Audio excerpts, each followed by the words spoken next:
Mumbai attack. आखिर क्या हुआ था उस रात 8 से 9 बजे के बीच शुरू हुआ हमला, आधी रात तक चला। क्यों महाराष्ट्र के साथ साथ पूरा देश उस रात खामोश था? आज भी महाराष्ट्र में ब्लैक डे पर उन शहीदों को श्रद्धांजलि देते हैं। देखते हैं डॉक एक्स मिस्ट्री के साथ। 26 नवंबर से पहले की खामोशी नवंबर का महीना था। मुंबई अपनी रोज की भागदौड़ में डूबी थी। छत्रपति शिवाजी टर्मिनस पर हजारों लोग ट्रेनें पकड़ रहे थे। ताज होटल की रोशनी समुद्र में झिलमिला रही थी। नरीमन हाउस में परिवार खाने की मेज पर बैठे थे। किसी को नहीं पता था कि कुछ ही घंटों बाद यह शहर हमेशा के लिए बदल जाएगा, लेकिन कुछ लोगों को पता था। और यही इस कहानी का सबसे दर्दनाक हिस्सा है। भारत की खुफिया एजेंसी इंटेलिजेंस ब्यूरो, जिसे हम आईबी कहते हैं, के पास वो जानकारी थी जो शायद उस रात को बदल सकती थी। सिग्नल थे, चेतावनियां थी, नाम थे, रास्ते थे, और फिर भी कुछ नहीं हुआ। आइए उस खामोशी के भीतर जाते हैं। उस खामोशी के भीतर जिसकी कीमत 166 लोगों ने अपनी जान देकर चुकाई। साल था 2008। पाकिस्तान की धरती पर लश्कर-ए-तैयबा के ट्रेनिंग कैंपों में कुछ असाधारण हो रहा था। युवा लड़के, जिनमें से कई 20 साल से भी कम उम्र के थे, एक ऐसे मिशन की तैयारी कर रहे थे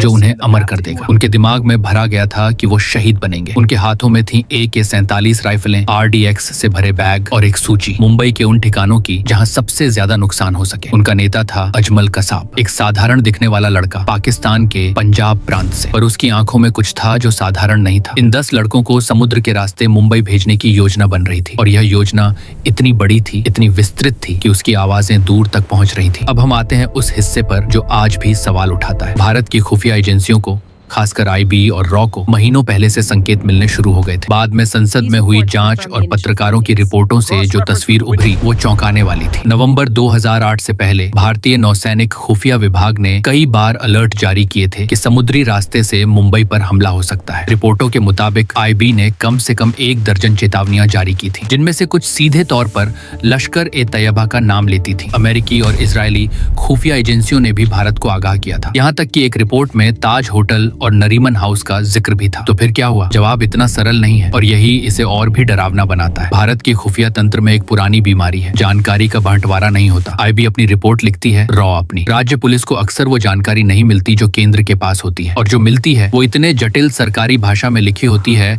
कि उस पर तुरंत कार्रवाई करना मुश्किल हो जाता है। एक पूर्व आईबी अधिकारी ने बाद में एक इंटरव्यू में कहा था, हम रोज दर्जनों चेतावनियां भेजते हैं, सब पर एक जैसा ध्यान नहीं दिया जा सकता। यह सच है, लेकिन यह सच पूरा नहीं है, क्योंकि जब जांच हुई तो पता चला कि कुछ चेतावनियां बेहद ठोस थीं। उनमें समुद्री रास्ते का जिक्र था, छोटी नावों का जिक्र था, मुंबई के प्रतिष्ठित ठिकानों का जिक्र था, और फिर भी मुंबई पुलिस के पास न पर्याप्त हथियार थे, न ट्रेनिंग, न तैयारी। 26 नवंबर 2008 की रात के 9 बजे के आसपास कराची से चली एक नाव ने मुंबई के समुद्र तट पर 10 साये उतारे। ये साये थे 10 हथियारबंद आतंकवादी, जिनके पास थे हथगोले, राइफलें और एक मिशन, जितना खून बहा सको बहाओ। अगले 60 घंटे भारत के सबसे काले घंटे बने। छत्रपति शिवाजी टर्मिनस में गोलियां चली, लोग भागे, गिरे, चीखे। ताज होटल में आग लगी। वो इमारत जो 100 साल से मुंबई की पहचान थी, अब धुएं में लिपटी थी। नरीमन हाउस में एक यहूदी परिवार बंधक बना। उनकी 2 साल की बच्ची मोशे, जो बाद में बच गई, उसकी तस्वीर पूरी दुनिया में छप गई। ओबेरॉय ट्राइडेंट होटल में लोग अपने कमरों में छुपे रहे, घंटों, रातों तक। 166 लोग मारे गए, सैकड़ों घायल हुए, एक पूरा शहर थर्रा गया। और अब वो सवाल जो इतिहास आज भी पूछता है, क्या यह रोका जा सकता था? 2010 में संसद की एक समिति ने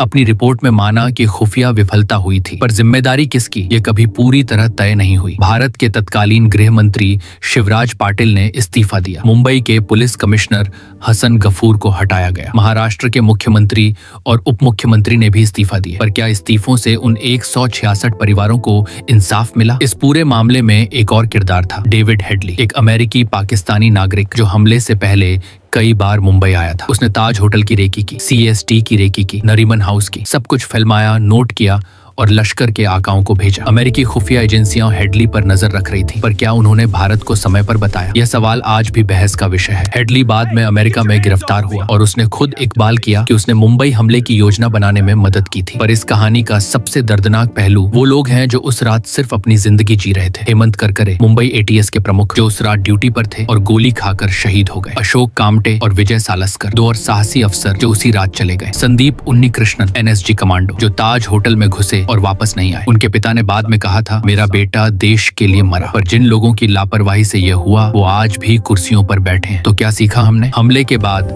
भारत ने कुछ बदलाव किए। नेशनल इन्वेस्टिगेशन एजेंसी NIA बनाई गई। नेटगार्ड का प्रस्ताव आया ताकि खुफिया जानकारियां बेहतर तरीके से साझा हो सके। तटीय सुरक्षा को मजबूत करने की कोशिश हुई, पर क्या काफी हुआ? खुफिया तंत्र में जो बुनियादी समस्या है, जानकारी का सिलॉस में बंद रहना, एजेंसियों के बीच समन्वय की कमी और राजनीतिक इच्छा शक्ति का अभाव, वो आज भी पूरी तरह हल नहीं हुई है। एक लोकतंत्र में खुफिया विफलता सिर्फ एक प्रशासनिक चूक नहीं होती, यह एक नैतिक विफलता होती है, क्योंकि सरकार का पहला कर्तव्य होता है अपने नागरिकों की रक्षा करना। जब IB के पास सिग्नल थे, जब नौसेना के पास अलर्ट थे, जब दूसरे देशों ने चेतावनी दी थी, तो उन सबको अगर समय पर एक मेज पर रखा जाता, अगर एक फैसला लिया जाता, तो शायद कसाब और उसके साथी उस रात मुंबई की गलियों तक नहीं पहुंच पाते। शायद वो बच्चा जो CST पर अपनी माँ का हाथ थामे खड़ा था, वो आज भी उस माँ के साथ होता। शायद वो बुजुर्ग जोड़ा जो ताज होटल में अपनी शादी की सालगिरह मना रहा था, वो आज भी एक दूसरे की आंखों में देख रहे होते। शायद हेमंत करकरे आज भी किसी अपराधी के पीछे भाग रहे होते। ये कहानी सिर्फ 2028 की नहीं है, ये हर उस देश की कहानी है जो सूचना को शक्ति समझता है पर उसे सही वक्त पर इस्तेमाल करना नहीं जानता। यह याद दिलाती है कि खुफिया जानकारी तब तक बेकार है जब तक उस पर कार्रवाई न हो। सिग्नल तब तक खामोश हैं जब तक कोई उन्हें सुनने की हिम्मत न करे। मुंबई आज भी उस रात को याद करती है। छत्रपति शिवाजी टर्मिनस की दीवारें आज भी उन गोलियों के निशान नहीं भूली हैं। ताज होटल फिर खड़ा हो गया, पर उसकी नींव में वो दर्द हमेशा के लिए दफन है। और इतिहास हमसे पूछता है, अगली बार जब सिग्नल आए, क्या हम सुनेंगे? आपकी क्या राय है कमेंट में जरूर बताना, और हम अगली वीडियो जल्दी लाएंगे। बने रहिए डॉक एक्स मिस्ट्री के साथ। वीडियो लाइक और चैनल को सब्सक्राइब कर देना।